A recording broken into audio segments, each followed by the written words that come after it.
Estadio Latinoamericano in Havana, Cuba, originally opened in 1946 as Gran Estadio de la Havana. It has a robust capacity of 55,000 and in many ways mirrors a major league stadium. In quite a few others, it does not. Its main tenant is the Yankees of Cuban baseball, Industriales los Azul Leones, the Blues or Blue Lions. Industriales comes from the genesis of Cuban leagues when teams were formed largely of groups of trades workers, such as sugar harvesters or in this case, industrial factory workers. The pre-revolution home of professional baseball and spring training site, Estadio Latinoamericano has seen 12 Cuban National Series titles and hosted myriad events, including 2016 special match between the Cuban national team and the Tampa Bay Rays.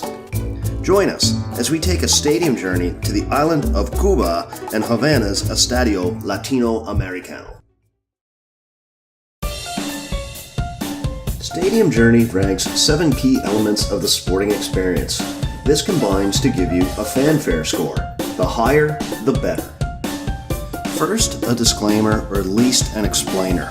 I'm not going to wade into the waters of the political debate. I understand why many tourists love Cuba, but why many others vow never step foot on the island. Cuba is still a third world country, but does provide a unique tourist experience.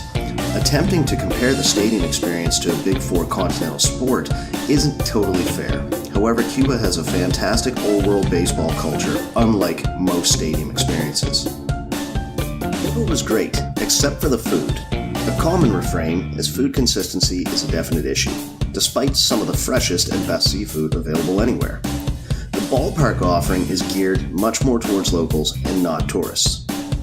However, fresh shaved pork sandwiches are the favorite, along with paper cones full of peanuts and fresh popcorn.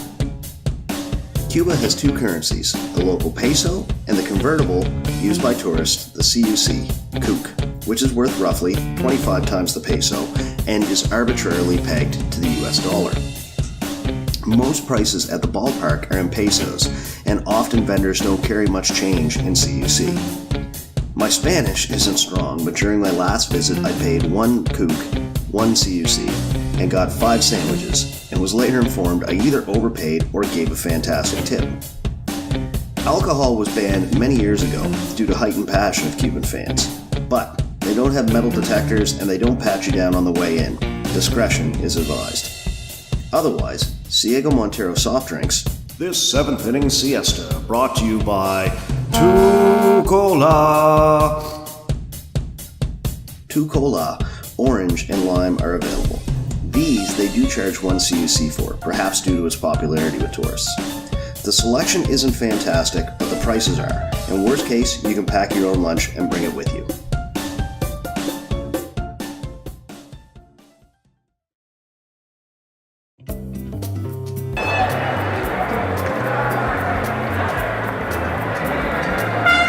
Similar to continental North America, crowd size definitely has an impact on the atmosphere of sporting events.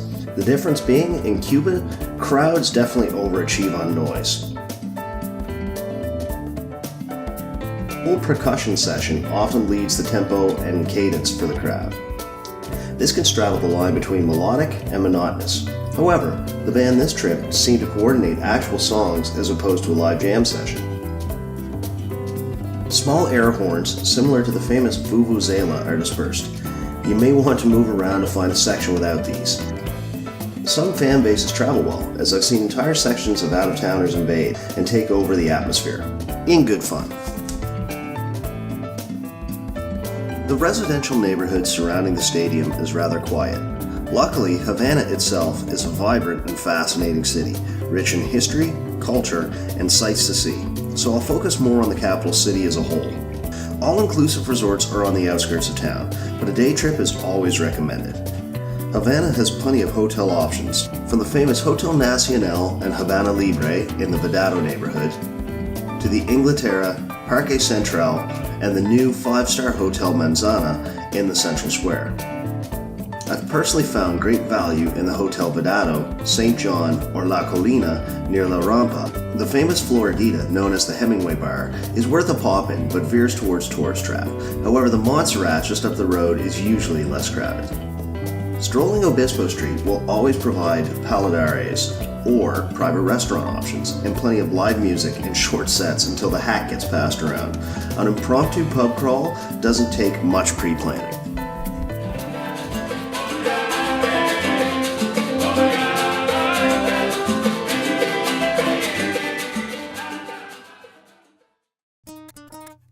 There have been many mounting pressures on Cuban baseball over the past decade. Defections have depleted the talent pool, and the results in international competition have declined with the immense outflow of talent. Measures have been taken to cover shortfalls in budgets, and the 90-game, 16-team Cuban National Series schedule is now 45 games for all but the top 6 teams who advance to the second phase at the midpoint of the season.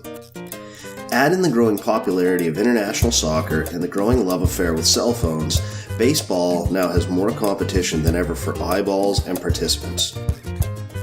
Baseball is still number 1 on the island, but crowd sizes ebb and flow with team performance and the economy. The passion still burns, just not as bright. However, as mentioned prior, you'd be hard-pressed to decipher this inside the stadium most games. Cubans love baseball, but like most American fan bases, they finally have a breaking point where hardcore fandom can be tested. Hopefully the proposed deal with MLB will allow top talent to develop on the island and renew the national and provincial pride in baseball for Cubanos, especially the younger generation. Estadio Latinoamericano is located in the Cerro neighborhood, which is residential.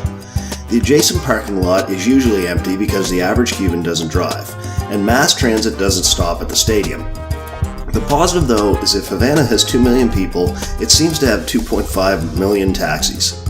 Taxi prices are negotiable, but always negotiate before getting in, be it a yellow cab, vintage car, bike taxi, cocoa taxi, or anybody driving by offering a ride. Please note, those with disabilities may find it hard to navigate the stadium, as it is largely untouched structurally from its inception.